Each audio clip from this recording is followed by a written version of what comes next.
Herc was, by all accounts, a hamster with Herculean aspirations. Despite being only 3 inches tall on tiptoe, he had a spark in his beady eyes and a tiny whistle around his neck that declared him the proud coach of Hamster Fit. People often wondered how he managed to blow that whistle, but he did so with remarkable gusto. In his little heart, Herc believed he was destined to lead fitness classes for the masses, even if the masses initially consisted of other hamsters. Determined to branch out, however, Herc ventured into the grand realm of human gyms. It was there that our small hero, energetic as a hamster wheel at full spin, prepared to show the world how to lunge, squat, and stretch like a champion. Yet, with exercise machines that dwarfed him as if he were a speck of sawdust, Herc quickly discovered the human-scale fitness realm was not quite prepared for his teeny presence. After sneaking into the gym's foyer, in the pocket of a kind-hearted personal trainer who'd taken a liking to him, Herc peeked out to find towering treadmills, hulking dumbbells, and behemoth barbells stretching to the far corners of the space. The floors resounded with thuds and metallic groans from lifters many, many times his size. While any other hamster might have scampered away to safety, Herc zipped out of the pocket, whistle in paw, determined to set up his own fitness class. He darted behind weight racks and across rubberized floors, occasionally squeaking, "Hamster Fit, class starts in 5 minutes," to anyone within earshot. Of course, to untrained human ears, it sounded more like high-pitched squealing, though a few onlookers turned their heads in confusion. Herc's plan was simple: find a corner of the gym, gather a small group of participants, and lead them through his carefully curated, hamster-inspired workout routine. He pictured himself sitting tall on a mini platform, arms folded behind his back, instructing humans to do the perfect wheel run. He'd encourage them to try whisker wiggles for warming up, hamster rolls for improved flexibility, and that triumphant final squeak for a job well done. The problem was that everything around him was built for beings far larger than a hamster had any business confronting.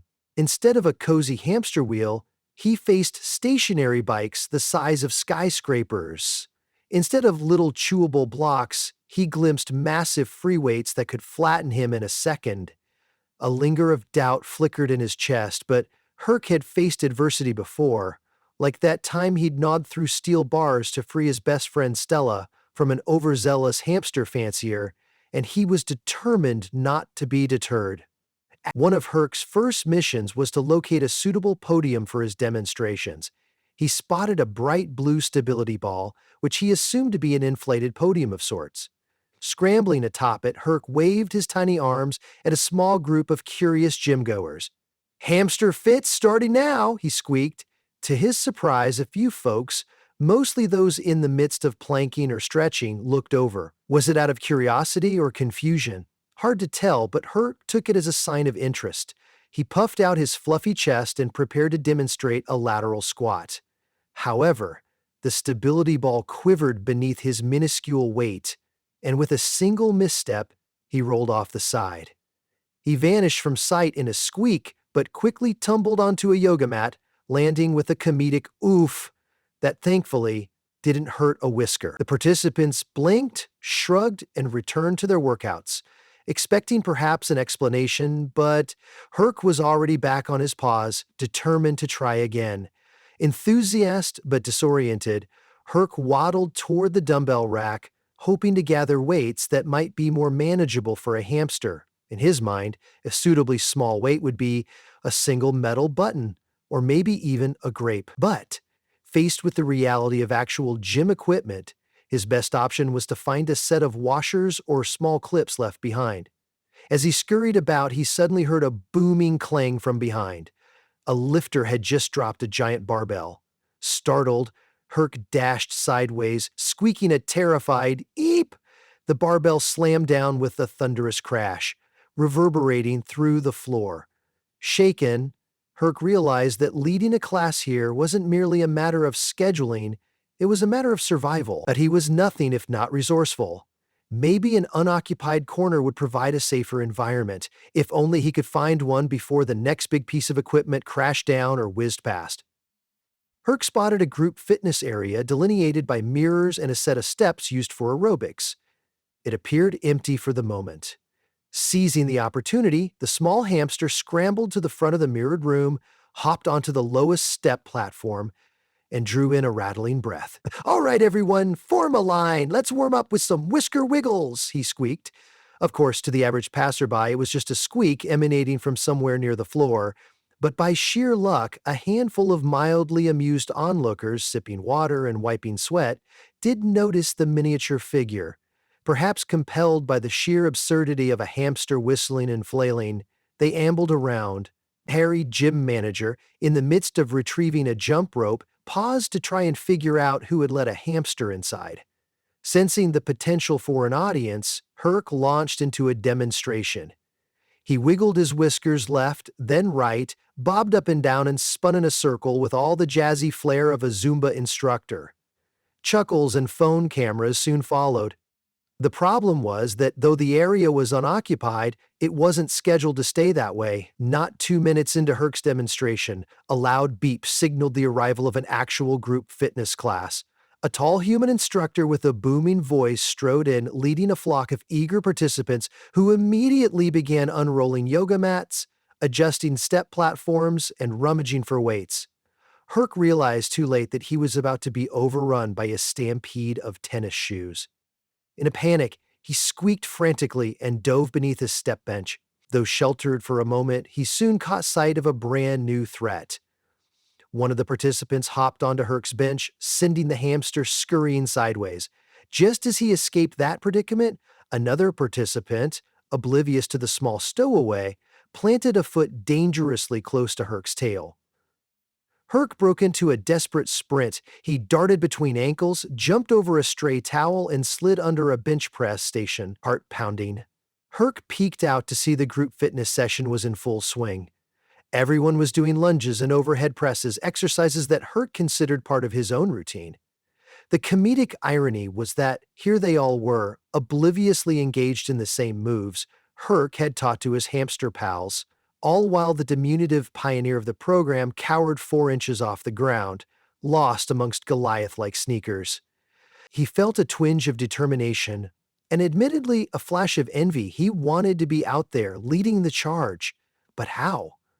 He looked up at the labyrinth of human equipment stretching over his head. Stacked plates, weighted bars, elliptical arms, ropes, and machines that might as well have been designed for giant robots. If Herc was ever going to teach a class, he needed to conquer this jungle and find a vantage point where people could see him without stepping on him. Summoning his courage, he decided to climb. First, he scampered up a support beam for the bench press. Next, he grabbed onto the lip of a barbell tray. Ascending higher, he scrambled up the side of a foam roller stack, squeaking with effort. After several minutes of precarious climbing, Herc managed to reach the top of a shelf next to the stereo system. The vantage point was perfect. From here, he overlooked half the gym, including the movement studio. All he needed was a way to get people's attention. The stereo's dial glinted in the overhead fluorescent light. That gave Herc an idea. With a leap that required every ounce of hamster agility, he landed on the stereo housing. A few of the gym-goers, noticing the fuzzy acrobat, exclaimed in surprise. Encouraged, Herc wiggled his whiskers in greeting. Then he did something that nobody expected. He pressed a paw against the play button. Suddenly, pop music blasted through the loudspeakers. The entire class jerked in surprise and turned toward the stereo. Herc, with his whistle and paw, squeaked at the top of his lungs, hoping to lead them in a warm-up. Although nobody could decipher his exact instructions, the entire group was so taken aback by the sight of a hamster controlling the music that they paused to watch. Some even began tentatively mimicking his gestures. He squeaked, pointed left, squeaked again, pointed right, and hopped in place as if demonstrating a simple step. The crowd, half out of disbelief and half out of the comedic novelty, did their best to follow. Things were going surprisingly smoothly until Herc decided to ramp up the intensity. He scrambled over the stereo controls, increasing the volume and changing the track to a high-energy pop anthem. Fueled by the beats, and perhaps a touch of hamster hubris, he squeaked enthusiastically and beckoned the group to kick their legs higher. Unfortunately, the stereo was not designed for a hamster's weight distribution, and Herc inadvertently spun the volume knob to nearly max. Pulsating bass rattled the gym floor, and the sudden surge of noise caused a cacophony of reactions. Some participants screamed, others doubled over laughing, and still others sprinted to lower the volume before the gym's windows shattered. Amid the pandemonium, Herc found himself knocked off balance by the vibrations and catapulted off the stereo shelf. He soared through the air like a furry little comet, arms flailing, whiskers twitching. Herc landed with a squeak on a plush yoga block.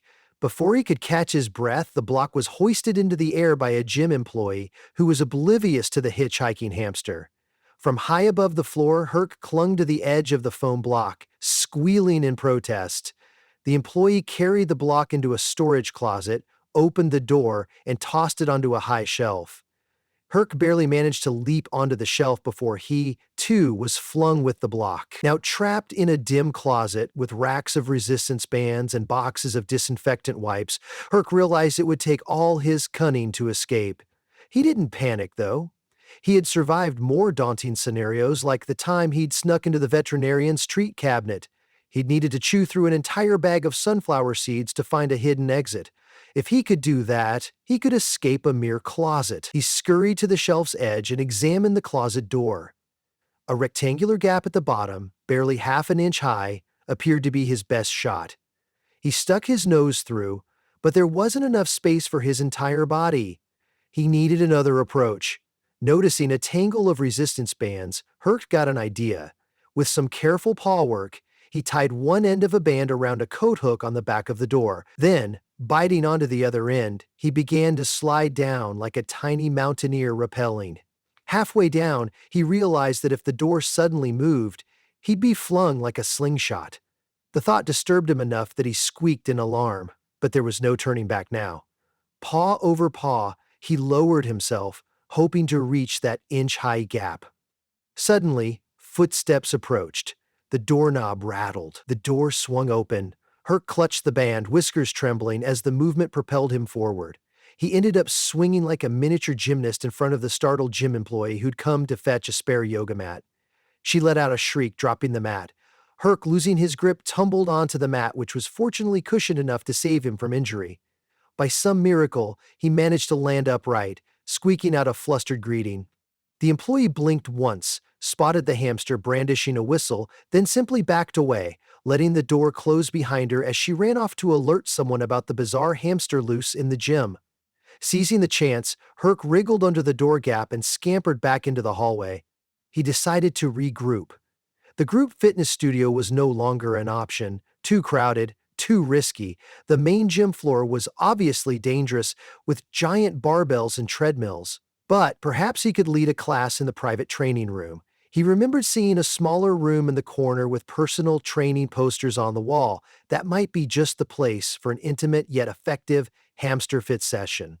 As Herc approached the private training room, he noticed a series of low hurdles set up for agility drills, perfect for him, ironically, since the humans who used them typically towered over them with ease. He trotted across the floor, hopped over the smallest hurdle, and squeaked, "Hamster fit session about to commence." In an ideal world, he imagined a crowd of inquisitive humans kneeling respectfully, wanting to learn from the spunky hamster coach. Reality, however, was silent. The private training room was empty. Disappointment tugged at his whiskers, but Herc resolved to make the best of it. "All right then," he muttered.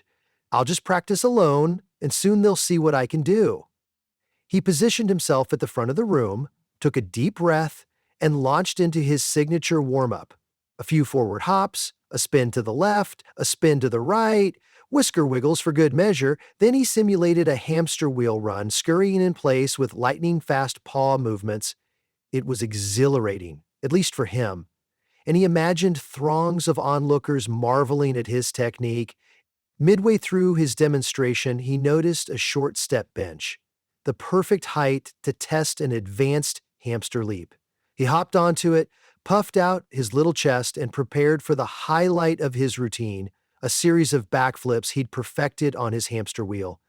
He tensed, sprang into the air, and managed a passable half flip before miscalculation and gravity took hold. He landed sprawled on his backside, squeaking in surprise. Just as Herc was dusting himself off, the door burst open. In pranced a seasoned personal trainer with a single client in tow, a lanky runner who appeared at least 6 feet tall. The trainer immediately spotted the small furry figure on the bench. "Ack, a hamster!" the trainer yelped. The runner, unsure how to respond, took a step forward. Herc, unsure if these new arrivals were friend or foe, squeaked an attempt at a greeting and brandished his whistle. The trainer's surprise gave way to curiosity, then amusement. "Is that a whistle around its neck?" she asked.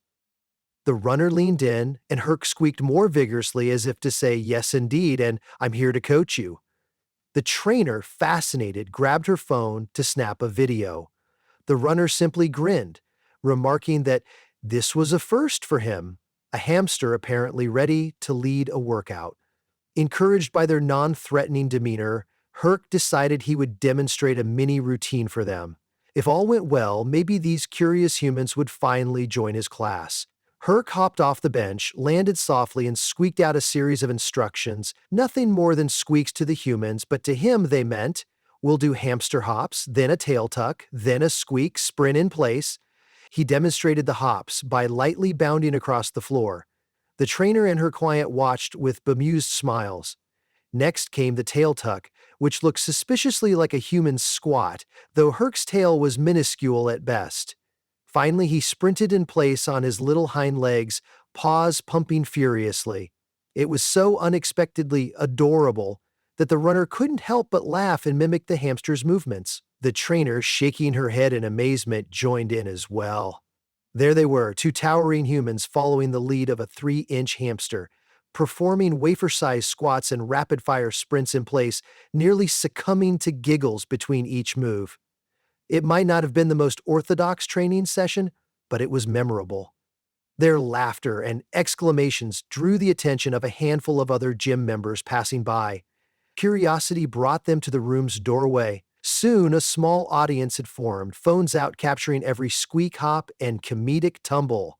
Before Herc realized what was happening, he had an impromptu crowd of half a dozen people, all engaged in their best interpretation of hamster-led fitness. The entire scenario was a perfect cocktail of confusion, amusement, and genuine fun. Encouraged by the crowd's enthusiasm, Herc decided to push the envelope.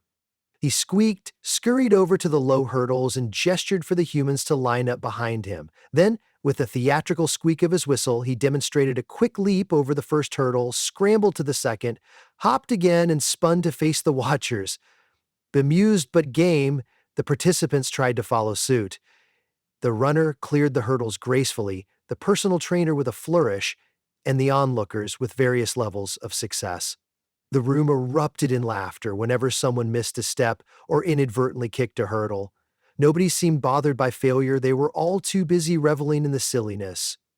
And at the forefront of it all was Coach Herc, squeaking directives and bouncing like a cotton ball on caffeine. At last, Herc decided it was time for his finale. He spotted a small set of foam mats stacked in the corner, reminiscent of the hamster wheel tunnels he used for agility training back home. Wasting no time, he climbed to the top mat, squared his tiny shoulders, and blew his whistle. Then he dove, performing an awkward but spirited front flip, landing right on target. The crowd gasped in delight. One comedic turret after another, Herc hopped and tumbled across the mats in a joyous demonstration of hamster gymnast prowess. Each landing was punctuated by a squeak and an encouraging gesture to the amazed human. They attempted to replicate his moves, flinging themselves onto the mats with boisterous abandon. It went about as well as you'd expect from grown humans trying to imitate a rodent's acrobatics, but it was undeniably fun. Moments later, a manager who had heard the commotion arrived in the doorway. He found half a dozen giggling adults lying on foam mats, breathless from laughter, while a lone hamster pranced at the front of the room, squeaking and blowing a whistle. For a brief second, the manager's brain seemed to short circuit, uncertain how exactly to process this bizarre sight. Then, with a half smile, he decided the hamster wasn't causing any harm indeed. It seemed to be inspiring, the best workout some of these folks had ever had. So instead of trying to evict Herc, The manager allowed the session to continue, a surreal, joyous testament to spontaneous gym adventures everywhere. Eventually, Herc's class wound down. Sweaty, red-faced humans collapsed onto the mats, continuing to giggle at the strangeness of what they'd just experienced. Herc, exhausted yet triumphant, took a seat on a step bench as though it were his personal throne. He surveyed the scene, people smiling, forming new friendships under the shared bond of a hamster-led class. Phones vibrated with posts to social media, short clips of a pint-sized trainer squeaking instructions from a foam mat or scurrying between hurdles. In that moment, Herc felt a deep sense of accomplishment. The personal trainer who'd first discovered Herc approached, kneeling down so she was closer to his eye level. "Little guy," she said softly, handing him a cap from a water bottle to sip from as a makeshift bowl. "I don't know who you belong to, but you're quite the motivator." Herc squeaked in appreciation and took a grateful sip of water, the droplets comically large to his hamster mouth. A few other participants approached as well, offering him bits of granola bar or a corner of an energy snack. He accepted them graciously, nibbling with the contentment of a coach who had just led a team to victory. Despite the language barrier, Herc had successfully guided a human fitness class, albeit a small, improvised one in a massive gym, forging a story few would believe if not for the video. As the humans gathered their belongings, the manager gave them a gentle nudge to clear the space for the next scheduled session. One by one, the participants said goodbye to Herc, patting him gingerly on the head or giving him a friendly wave. For his part, Herc squeaked politely, happy to have forged unexpected connections on this extraordinary day. Before leaving, the runner, now a devoted mini-fan, bent down. "Hey coach, if you ever need an assistant, let me know," he joked. Herc tilted his head as if considering the proposal, then squeaked once more in approval. He had every intention of continuing his mission to inspire fitness perhaps. He could see a bright future in which hamster-led workouts became an institution in gyms across the globe. Of course, achieving that dream might require a custom hamster-sized facility, or at least smaller equipment, but that was a problem for another day. By the time Herc finally exited the private training room, his newfound supporters dispersed and the hustle of the main gym resumed around him. The jumbo treadmill still whirred, the enormous barbell still clanged, and the towering elliptical machines continued their robotic motions. Yet now, these colossal contraptions felt slightly less intimidating. Herc, brimming with newfound confidence, scampered by them with a proud sway in his step. If he had succeeded once, he could succeed again. Even if the next class was just one or two people, it would still be a victory. And if all else failed, he'd return to his hamster cage at the small pet gym he'd helped establish, teaching his furry friends refined new exercises gleaned from his human world adventures. But with any luck, that cage would soon be a mere footnote in the legend of the teeny trainer who dared to take on giant equipment. He paused by a treadmill, placing a paw on the massive rubber track that slowly revolved beneath a jogger's feet. Herc smiled inwardly, imagining how silly it would be if he tried to scurry on that. Then again, maybe silly was exactly what the gym needed. Smiling a whiskered grin to himself, he made a mental note. Tomorrow's lesson plan? Conquer the treadmill. Yes, it seemed outrageous, but that was half the fun. After all, who was going to stop a hamster with a whistle and a desire to make fitness fun for everyone, no matter their size? Herc scurried toward the main exit as the day wound down, the gym lights dimming. Along the way, a few staffers recognized him and offered friendly nods or waves. He squeaked back the only farewell he knew. He was still just a tiny hamster in a giant human world, but it no longer felt quite so giant, and he no longer felt so small. With each squeak, every spin, every improvised workout demonstration, Herc had transformed a vast, imposing landscape into something workable, something that invited camaraderie, laughter, and yes, even a good sweat. If that wasn't success, he didn't know what was. In the quiet hush of the closing gym, Herc found himself slipping into the pocket of the kind-hearted trainer who'd originally smuggled him in. The trainer, smiling, patted the little bulge in his pocket gently. "Don't worry, buddy," he murmured. "I'll bring you back tomorrow for round 2. Eyes half-lidded, Herc curled up, letting out a soft squeak of approval. Tomorrow was another day, another chance to lead the masses, well, a handful of them anyway, in an epic hamster workout, and so he settled in for the ride home, dreaming of an even bigger class. The star of Hamster Fit had found his calling, after all, and a little challenge with giant machinery would never stop him.